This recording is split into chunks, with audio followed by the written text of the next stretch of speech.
Hey y'all, welcome back to my channel, and today we are going to be talking about the second act of Wicked, and that's Wicked Part 2, For Good. So let's get right on into it. So, let's just say that I wasn't as thrilled or emotionally affected with Wicked Part 2 as I was with Wicked Part 1 that released last November. This Wicked Part 1 really was full of emotion, had like build up to that emotion. You understood why the characters were acting a certain way, saying certain things. It filled out plots and stuff like that. And, you know, we left off with that really high moment of Elphaba's, last song, Defying Gravity. And, her flying off to wherever she was going. And this movie pretty much starts off, it's 5 years later. We have Nessa Rose is governor. Glinda is in the wizard's palace or whatever. She has her own living quarters, and her two really annoying friends from the last movie are kind of like her assistants or something. I don't know. Elphaba is living somewhere off into the woods. The monkeys, even though they kind of seem like they were on her side by the end of the last movie, they're not on her side. In this one, Fiyero and Glinda are about to get married. And so that's the basis of it. And I'm not going to go into the entire plot point of the movie.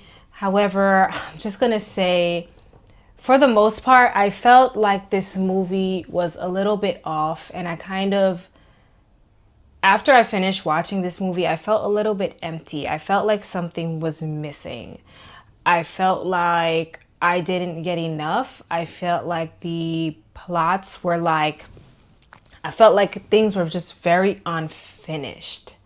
You know what I mean? It's like, it was kind of like, yes, bittersweet ending, but not because like, oh, that's the aim of the movie, but bittersweet because I just felt like, well, what did I just watch? It's like, okay, emotion was lacking where I felt emotion should have been. There were like some funny parts. There's a fight scene between Glinda and Elphaba. There's a moment where Glinda is telling Miss Madame Morrible that the wizard is leaving Oz. There's a moment, I think where the wizard finds out that Elphaba is his daughter. I half liked that moment. I take it back because I felt like he, I don't know, I felt like there wasn't enough build up to the realization of it. And it's just like, okay, he's just like, what have I done? But it's like I wanted more from that. I wanted more from all of it. I wanted, like, does Elphaba know that he was her father? Like, we don't know any of these things. Also, like, reasons for characters acting a certain way. Like, for example, the Tin Man, which is Bach, and the Cowardly Lion, which is the lion cub that Elphaba and Fiyero saved in the last movie. It's just like, yo, the lion was getting on my last nerve. You could say, oh, he's a cub, but it's like you're scared of somebody who set you free. Like, oh, he took me away from my caged home. I felt like the reasoning behind that was just kind of silly. Bach being so upset over what Elphaba did to him. It's like your heart, you lost your heart, or your heart is what was affected by her turning you into a Tin Man. You didn't lose your brain or your memory. Like, you clearly saw Nessa Rose go to the Grimmery and try to cast a spell, and that's what started affecting you. And then you also saw and heard Elphaba trying to save you because Nessa asked her to. But the person you're upset with when you come out of that room is Elphaba, because Nessa's like, oh, Elphaba did this. It's like, yo, you saw Nessa try to do something to you. You heard her be like, oh my God, save him. But you're mad at Elphaba? Okay. And then with the Scarecrow, obviously we know Scarecrow was Fiyero. I didn't really see the purpose in them like trying to or as they did, hide his identity from us. Like, you know, when we see Dorothy with the Scarecrow, the Tin Man, and the Lion when she goes to the wizard to, you know, go home. Like, I didn't really get the point of them hiding his identity, because we knew that that was him based off of context clues that were super obvious. Like, you know, he was getting beaten and he was stretched out on the pole thingy in the field like a scarecrow. Like, and then she starts doing her little magic to save him. Like, we know he's the Scarecrow. So I don't really get the point of them hiding that. There's also a couple things that annoy me. You know, Elphaba has this big number where, you know, she's talking about no good deed goes unpunished. And then she's saying, like, you know, I'm just not going to do any more good deeds anymore. And then it's just like she just does one villainous thing, which is like telling the monkey to go get Dorothy to get her sister's shoes back, which was actually her mother's shoes. And that's pretty much it. She like pretty much goes back to being kind Elphaba right after that. You have Galinda who comes and then they sing their song. Mind you, Dorothy is like in like whatever box or in whatever thing.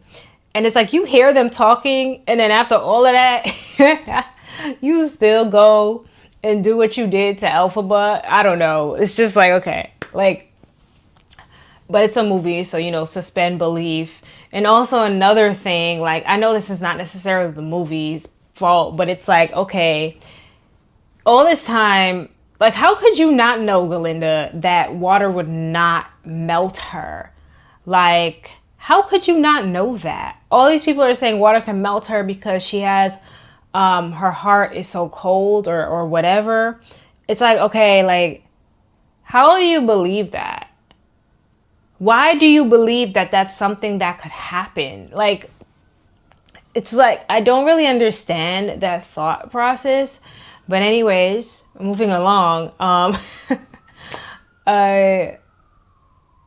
thought the part of them singing, I don't know, I can't remember the name of the song. It's like If You Were Mine or something like that, between Fiyero and Elphaba after Fiyero leaves Galinda.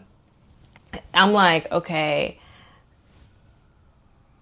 I felt like that part kind of felt like a little bit out of place to me. And it was supposed to be like a love song between like the two of them. But it's like they're pretty much like walking around, like going all over the place, like as they're singing this love song. They're not really looking at each other. And then it's like when they finally they lay down together or something, it's just super awkward. It's like I have not seen the Broadway show, so don't come for me. But like, to me, it was just super unexpected. I was just like, okay, I want this scene to be over. And then I know this is out of order, but just saying the things that kind of got to me. And then also the scene where Madame Morrible develops the storm, the cyclone, I guess, to go and, you know, ask Nessa Rose to get Elphaba to come running. I thought that was like, I do think that the actress Nessa Rose does a fabulous job, because I think her character is meant to be hated and feel like she's insufferable. And I think the actress did a wonderful job.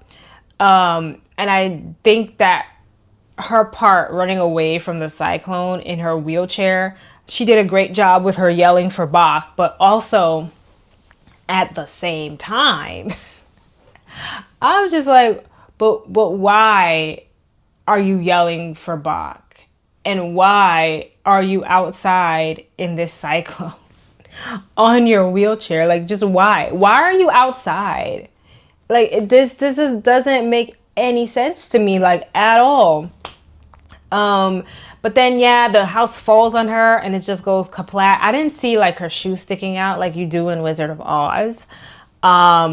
And then, you get Elphaba coming in. She doesn't really have that much emotion when she sees Nessarose dead. And then, like, she goes into fighting with Galinda. And that scene was, like, my favorite scene. Especially the scene where Galinda copies her cackling. That was hilarious. I busted out laughing. Yeah, like, there's also, like, Fiyero. And I know... again, I know like they're staying true to the Broadway and the story, but I don't know, for some reason I know none of the Tin Man or the Scarecrow ever turned back to being human. But for me in particular, I kind of felt like Fiyero staying as a Scarecrow kind of takes away the meaningfulness of, like, I guess their love or whatever, like between him and Elphaba. Because yes, they're matched definitely, I guess, in like personality and goals and stuff like that, and their belief system and how they think. However, I felt like in terms of like looks, I felt like it would have been more meaningful if like they were together and yeah, he was like regular looking human and she's this witch who's green. I felt like, to me, that would have been a little bit more meaningful. But, that's one of the least problems with this story. I felt like the pacing was super off. I felt like, we were just hop, skipping, and jumping from one thing to the next. By the time we reached the point where Nessarose is dead and Galinda sends off Dorothy down the yellow brick road, like, from everything from that point before that, I felt like was super slow. But at the same time, nothing was going, like, super slow, but nothing was going on. And like, you're just sitting there waiting and saying like, okay, I know something is coming. I know it's going to get better. And then you get there and everything just picks up the pace. And it's like, it feels like everything happens in like a day or something like that, or a day and a half or at most. And it's like, now nothing is still happening, but it's like just a super fast pace. And I'm like, you're jumping from one thing to the next, one song to the next. And I don't know, I just feel like I was super disappointed by this movie, given the fact of how much in high regard I put the first half of this movie. And I'm saying all that. However, I don't think that this is the fault of anybody who is dealing with the film or anyone who was in the film. I still think that the actors and the actresses were phenomenal. I still think that their voices were amazing. I still think the cinematography was great. I think it was produced well. I just think that this is the fault of the script. And this is what happens when you're trying to stay true to something. And I know there are people who say the first half of the Broadway is the best half, and then the second half is kind of not that great. And I realized that I did read somewhere that people used to talk about that a lot, but because Wicked is now kind of like a legendary Broadway. People don't mention it as much. I don't know how true that is. But yeah, like if this is how the Broadway is, then I'd have to say, then yeah, like the second half of this is definitely mirroring the Broadway. Then again, I think it has to do with script being true, starting to stay true to the Broadway. I think the only thing that they could have done to make this better is change things up to add more story or to add more nuance, or change parts of the story to make it feel more cohesive, or you know. Yeah, I'm just really disappointed, and I have to say, like, I think I wanted to wait to see the Broadway because I had the movie stuck in my head, and then I didn't want to see the Broadway and see the second half of the Broadway before the second half of this movie came out. But now I feel like I need to completely get this movie out of my head, because for me to even want to go and see Wicked on Broadway, because I feel like it's ruined it for me, and I'm going to go in there thinking it's going to suck. And who knows, it probably will. I don't know. But I feel like it needs to be erased. Not erased, but it needs to, I need a somewhat clean slate for this. It's going to be hard for me to say I'll rewatch this movie, to be honest with you, because I think it's going to be a struggle. The songs did not hit as much at all, not nearly as much. I really liked For Good, but I feel like the emotion building up to it is what made the song not hit as much for me. I think we're going into this movie expected to bring the emotion from the first half along with us into the second half, but it's hard to do that when a movie is however long and there's just not too many emotional moments that are there enough. And I know there are people who are going to really enjoy this movie, and I know there are people in the middle, people who feel like me. So, you know, unfortunately, I have to give this movie like a 5.6 out of 10. And that's because it was a little over halfway there.